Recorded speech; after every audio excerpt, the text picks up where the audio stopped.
पुण्यात्माओं, परमात्मा ने ही आकर हमें ज्ञान दिया है कि मनुष्य जीवन केवल परमात्मा प्राप्ति, आत्म कल्याण, शुभ कर्म करने के लिए ही प्राप्त होता है। इसका जो अन्य कर्म हम करते हैं वो अनिवार्य नहीं है इतने, क्योंकि वो तो हमारी मजबूरी है। जैसे पशु पक्षी भी विवश हैं, अपने पेट भरने के लिए सारा दिन ताक लगाए बैठे रहते हैं। बुगला सरोवर पर रहता है, मछलियों को खाता है। मछलियां भी अपने से छोटी मछलियों को खाती हैं। पशु पक्षी भी अपने आहार के लिए इधर उधर भटकते रहते हैं। ये तो हमारी मजबूरी है। एक जरूरी कार्य और है जिसका हमें ज्ञान नहीं था, और ज्ञान था तो एक औपचारिकता थी। परमेश्वर ने आकर के हमें दृढ़ता के साथ ये बात जनाई कि मानुष जन्म दुर्लभ है, ये मिले न बारंबार। जैसे तरवर से पत्ता टूट जा, बहुर नहीं लगता डार। परमेश्वर ने हमें याद दिलाया, मानुष जन्म पाय कर नहीं रटे हरि नाम। जैसे कुआ जल बिना फिर बनवायो क्या काम। परमेश्वर ने कितनी गहरी बात कही कबीर भगवान ने, परमेश्वर कबीर साहिब जी ने, कि मनुष्य जीवन, मानव शरीर आपका एक कूप जानो, और जिस कूप में जल नहीं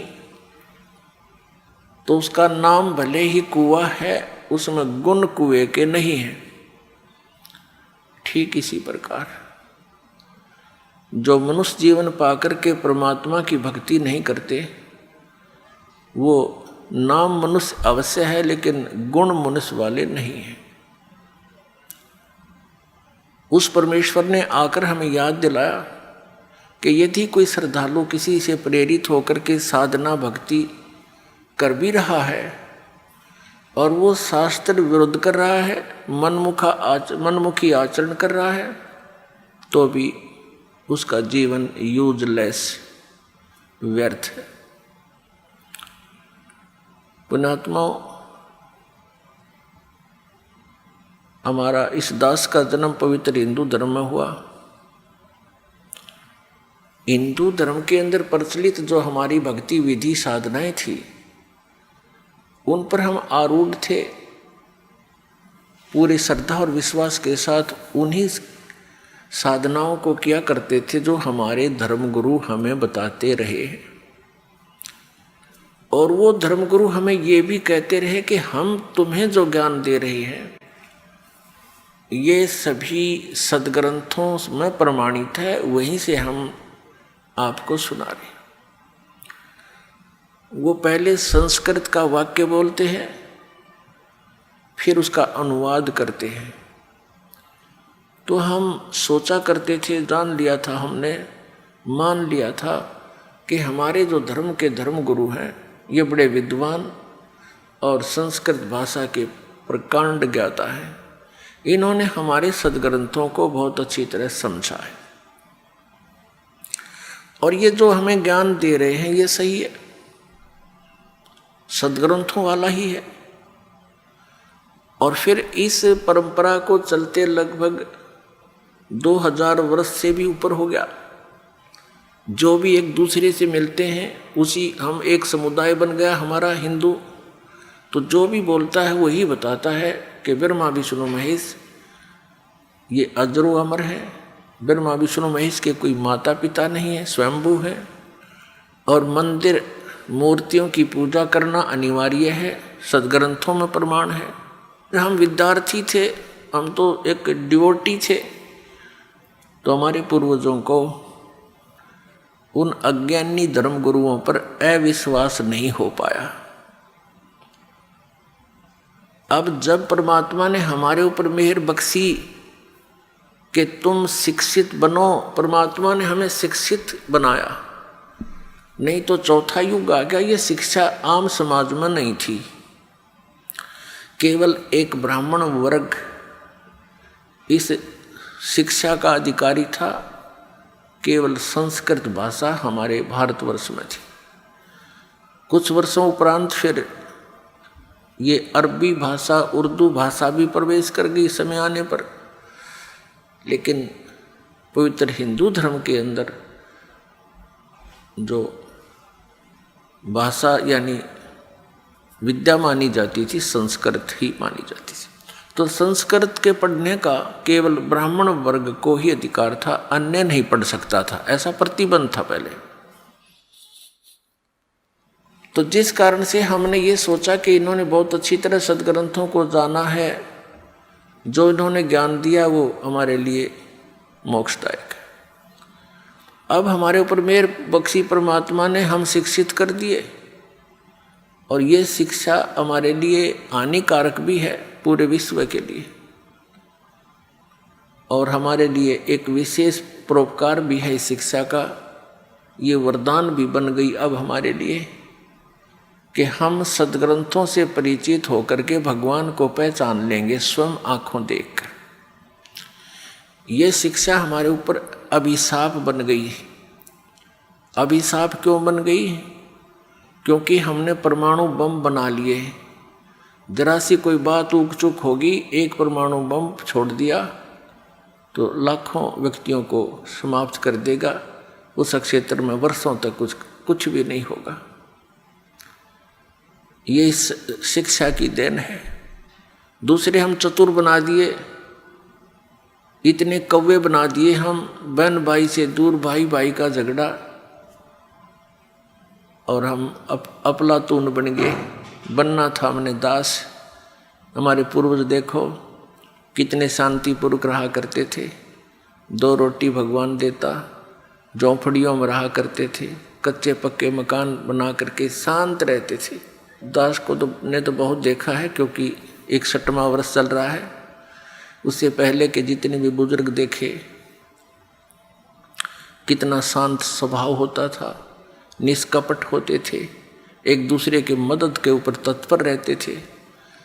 ऐसा दुराचार व्यभिचार नहीं था जो वर्तमान में आग लगी पड़ी है पूरे मानव समाज में। तो ये शिक्षा का अभिशाप है हमारे।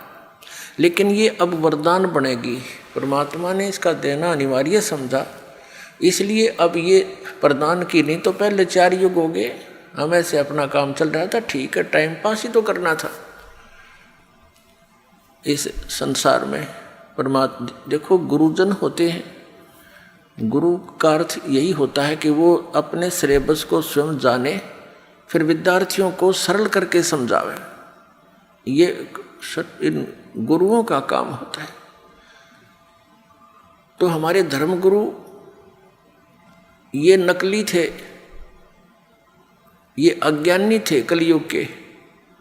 इन्होंने हमारे सदग्रंथों को समझा नहीं, अपने सिलेबस से ये परिचित नहीं थे, जिस कारण से हम विभाजित होते चले गए। कहीं हिंदू बन गए, कहीं मुसलमान बन गए, कोई सिख बन गया, कोई ईसाई बन गया। और उसके बाद अब देखो कलयुग के इस थोड़े से ही समय में 100-150 वर्ष के अंदर ही कितने पंथ बना दिए, इनका कहीं नामो निशान नहीं था। तो इस काल भगवान ने इन नकली गुरुओं के कारण, जो ना वेदों को समझ सके, ना पुराणों से परिचित, ना गीता से परिचित, इन्होंने लोक वेद सुना के हमें इतना कर्मकांड में फंसा दिया। आम व्यक्ति भी चिंतित हो गया, दुखी हो गया इनके कर्मकांड को करते करते। तो पुण्यात्माओं, इस समस्या का समाधान करने के लिए स्वयं परमेश्वर आए। ये परमात्मा चारों युगों में आते हैं। ये हमारे पिता हैं, ये हमारे हमदर्द हैं। ये हमारे मूल मालिक हैं, हम इनकी संतान हैं। अपनी संतान की चिंता माता पिता को ही हो सकती है, दूसरे ठीक है नेक आत्माएं हैं, थोड़ी बहुत देर हमदर्दी दिखा सकते हैं, लेकिन परमानेंटली वो उनके साथ नहीं रह सकते। तो इसी प्रकार उस परमेश्वर ने हम पर रहम आया कि मेरे बच्चे बहुत दुखी हो गए, इन्होंने गलती तो की थी बड़ी भयंकर, फिर भी कहते हैं माता पिता बच्चों के सैकड़ों अवगुणों को भी माफ करने को तैयार रहता है यदि वो सुधर जाते हैं। तो उसी दृष्टिकोण से परमात्मा यहाँ आते हैं कि हो सकता है इनकी बुद्धि ठिकाने आगी होई बे और ये मान जाए मेरी बात को और चल पड़े सतलोक को, जहाँ इनको कोई कष्ट नहीं, कोई दुख नहीं, कोई जन्म और मृत्यु नहीं। अब पुण्यात्माओं, इस काल भगवान ने ऐसा कमाल कर दिया, ये नकली पंथ चलवा दिए, सतलोक की महिमा गाने वाले और भक्ति बताने वाले। इनको सतलोक का पता नहीं, इनको उस परमात्मा की भक्ति विधि का ज्ञान नहीं, और करोड़ों व्यक्तियों को गुमराह करके शांत बैठा दिए, निश्चिंत कर दिए। क्योंकि एक परंपरा पड़ गई 100 वर्ष 150 वर्ष से, जो 50-60 वर्ष से कोई पंथ चल पड़ा, तो उसके बच्चे तो अपने माता पिता के साथ बचपन से ही वहाँ जाते रहते हैं, आते रहते हैं, जैसा भी उन्होंने ज्ञान दिया उसको ग्रहण कर लिया, नो ऑब्जेक्शन। जैसा कि हम हिंदू धर्म में जन्म होने के कारण हम अपनी परंपरागत साधनाओं को माता पिता के साथ जहाँ भी मंदिरों में जाते, तीर्थों पर जाते, हम उन्हीं को फाइनल मान लिया था और संतुष्ट थे। तो ये इतनी जटिल समस्या कर दी इन अज्ञानी ऋषियों ने, महर्षियों ने, गुरुओं ने, मंडलेश्वरों और इन आचार्यों ने, कि हमारे ये समझ में नहीं आ रहा कि कौन ठीक है कौन गलत है। सब अपनी अपनी डफली पीट रहे हैं। कोई कहता इन 5 नामों से मोक्ष है, कोई कहता हरे राम हरे कृष्ण से मोक्ष है, कोई कहता 3 नाम है,